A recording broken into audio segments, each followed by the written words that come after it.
everyone. So today's video is going to be a video about some of my very interesting reader traits. Now this video is the second video that I'm filming today, so I'm in a lot more pain than I was in the previous video, which, considering that in the previous video that I filmed I was also already in a lot of pain, I'm in a lot more pain now. But I still want to film this video because otherwise I'm gonna run out of like pre-filmed videos that I have. So yeah, let's just get into it. If I seem like I'm trying to rush through this video, it's because I am trying to rush through this video. So yeah, let's just get into it. So the first interesting reader trait that I have is never DNFing a book. And DNFing is basically just like not finishing a book. That's what it stands for, did not finish. I basically almost never do that. I only recently created a shelf on my Goodreads where I can put like my DNFs, and there's only like one book in there currently, and I felt very bad when I put it on there.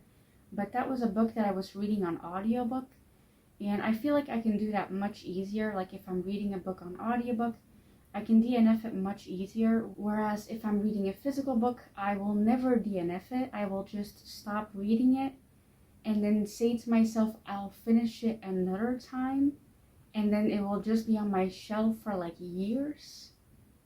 And yeah, maybe someday I will still finish them, but I will never like DNF physical books. Like audiobooks, I'm trying to learn how to do that.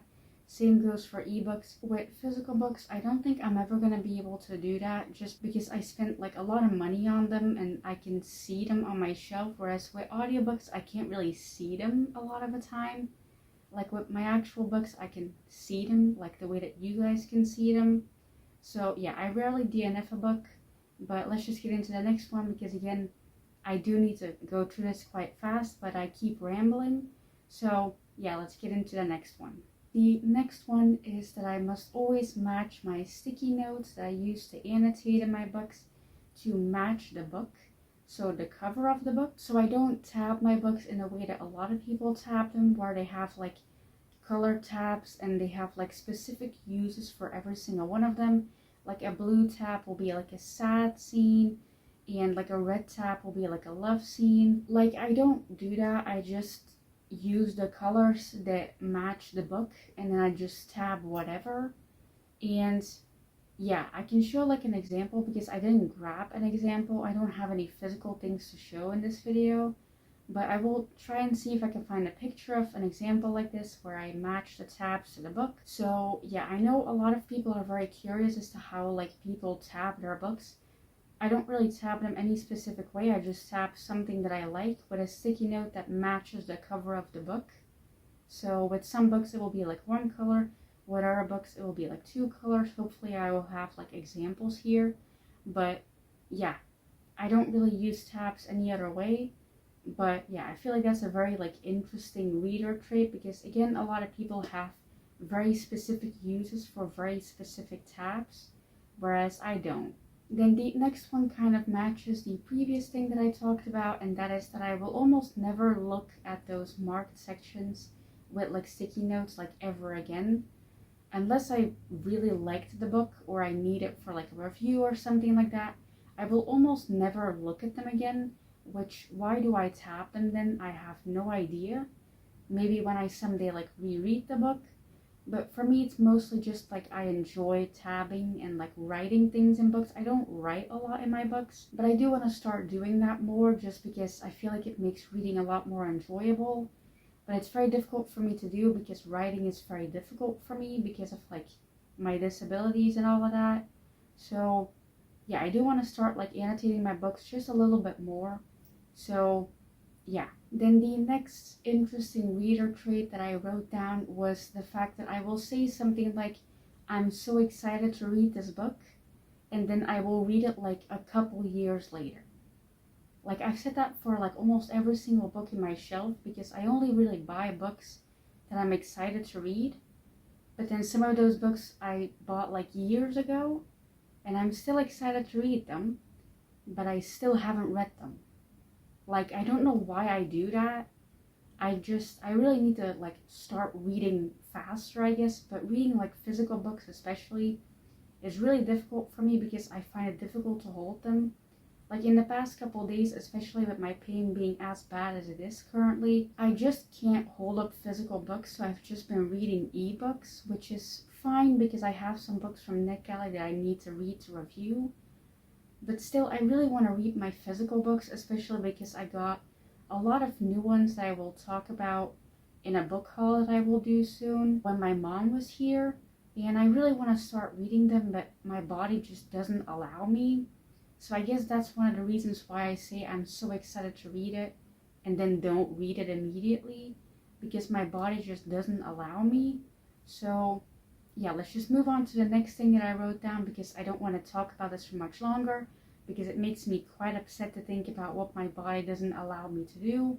So yeah, let's move on.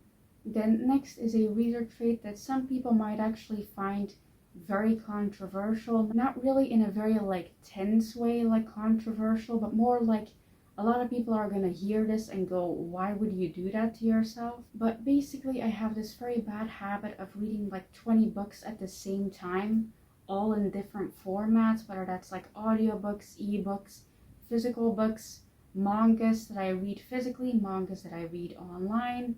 Like audiobook mangas are not really like a thing, but yeah, you get what I mean. I read a lot of books in a lot of different ways all together, and I know people are going to be confused, like how do you keep track of that? I just do somehow. Like I don't forget the plot of a specific book that I'm reading. I don't know how, because my memory is actually quite bad, but with stuff like this I'm really good at it. So yeah, I know a lot of people find that really weird and again like controversial, because a lot of people don't like it when people do that. But yeah, I really like doing it. That's the way that I like reading. If I only read like 3 books at the same time, I'm gonna get really bored, because I really need like lots of different books to keep my attention. So yeah, let's move on to the next one.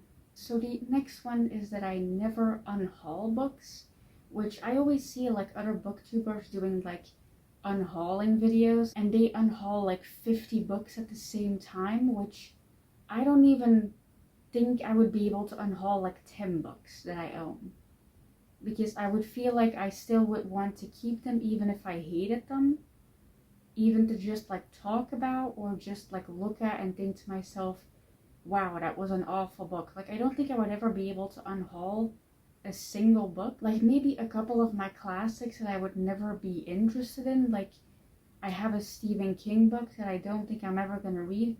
I might unhaul that one, but that's like one book. Like other people can do like unhauling videos where they unhaul like 50 books at the same time, and then I walk in here with like my unhaul video of like 3 books. Like I really can't unhaul books, because again, if I don't like a book I will still keep it, with the thing of like, oh, I'm never gonna read that book, but I still bought it. I don't have that with a lot of books. I posted a video a while ago, like when I filmed this I posted it like last week, but to you guys this video will probably be like a couple months old when you guys see this video, because again, this is a video that I'm gonna use for like pre-filming purposes. Like I will just put it in like the pile of videos that I pre-film, and then if I can't film for health reasons I will use this one to post. And so yeah, at the point that you guys will watch this video will maybe be like a couple months old, where I talk about books that I regret buying. And even in that video I still say that I would never like unhaul these books, except for maybe one. And so again, I don't do that a lot. I just don't unhaul books. Maybe that's like a bad habit I need to fix, but yeah, I just don't unhaul books. So don't expect like an unhaul video of me. Do expect book haul videos though, because I buy a lot of books. So yeah. Then the next interesting reader trait that I have is that I will never finish a series, like a book series or even like a TV series. I just don't finish stuff very often, because if I'm reading like a standalone book, I can't finish it because I know that the end is there and that's the end of the book. Whereas if it's a series that I spent like multiple books reading, I don't want to read the end of it, because then it's over. And again, like I said, I have the same thing with like TV shows. I rarely finish TV shows, And I really need to start like fixing that, because it's getting to the point where like I'm in the middle of like 20,000 series and not a single one is finished. So I'm gonna try solving that a bit. I'm gonna do the same thing with like books. I'm gonna try actually finishing series, even though I'm doing a bad job at it this year, because I was supposed to finish a specific series this year, and yeah, I haven't read a single page of the last book, so it's going great, obviously, but yeah, I do need to fix that habit. That is like a very not bad habit necessarily, but it's not a great one either, so yeah, I do want to fix that, but we'll see when that happens. Then the next one is again a bit of a like controversial one. Again, not controversial in a bad way necessarily, but just a bit controversial that if people hear about it, they're going to be like, why do you do that to yourself? But basically, I spoil books and TV shows on purpose for myself. Like, I will actively look up the ending of a book if I'm getting like anxious about a book. I don't really do this with like contemporary books, because like I'm fine with those, but if it's like a fantasy, I will actively spoil myself for the ending so that I'm like ready for it, which I don't know if that makes any sense. But yeah, I do this a lot with TV shows especially. I don't necessarily do it as much with books, but I do it a lot with TV shows where I don't think there's a single series that I'm currently in the middle of, and like I said, there's a lot of them that I don't know the ending for already, even though again, I'm literally in the middle of them, because again, I want to be ready for it, and when I am ready for it, I will be prepared to accept that ending for the ending that it is, and I won't be like caught off guard by it, because I really dislike that. I really dislike being caught off guard by stuff like that, because then I feel like I've wasted like my time watching the show or reading the book. So yeah, I know a lot of people are probably not gonna like that habit, but that's just how I live my life. I just purposely spoil things for myself. That's just how I want to read books and watch TV series. Again, I don't do it with like contemporary books. I do it more with like fantasy books or something like that, or classics even. So let's move on before people get really mad at me. So yeah, the next one is actually quite a popular reader trait, I'm pretty sure, and that is saying that you really love a book, but then forgetting the entire plot, which I feel like that's me with Six of Crows. Like, I'm always like, wow, my entire channel is based on one of the characters because he's disabled and he uses a cane, and then you ask me what the plot of Six of Crows is, and I'm just gonna be like, a heist. And they'll be like, a heist where?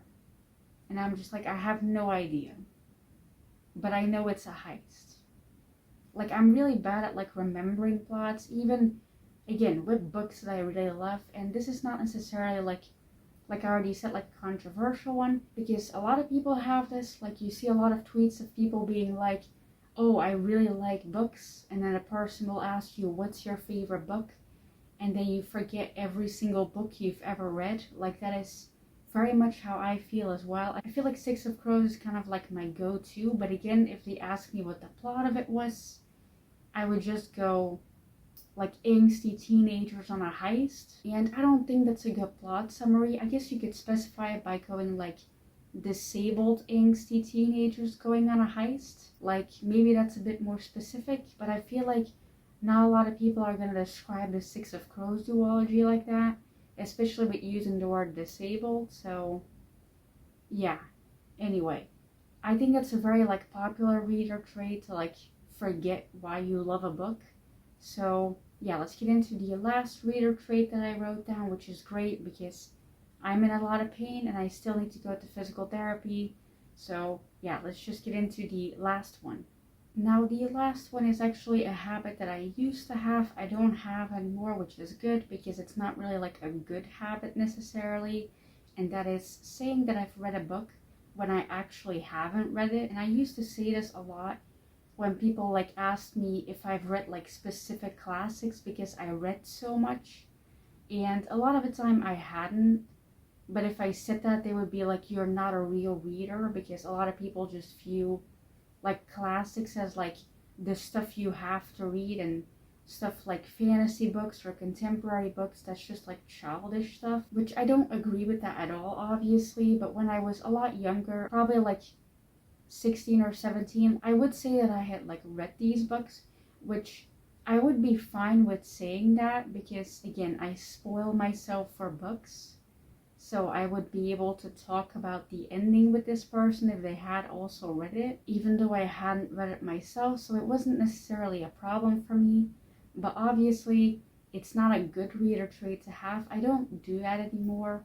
But yeah, when I was younger, I did do that, because again, people already didn't like me because I was a very like depressed, anxious, autistic kid with chronic pain. Like, I wasn't really that well liked. So if I just went, oh no, I haven't read those books, like I would be even less well liked.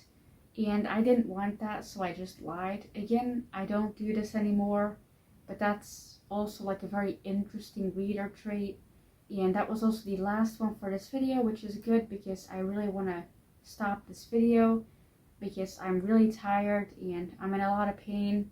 And again, I have physical therapy in a couple hours, so that's going to be great. But yeah, I do hope that you enjoyed this video. If you watched it until the end, I really appreciate it. Thank you for 150 subscribers, which is a lot to me. As I upload this video, it will probably be like a different number, hopefully higher and not lower, because again, I will probably only post this in like a couple months. So yeah, thank you for watching. Maybe post like a couple of like your interesting reader traits in the comments. I think that would be really interesting. And yeah, again, I appreciate you watching until the end of this video, and bye.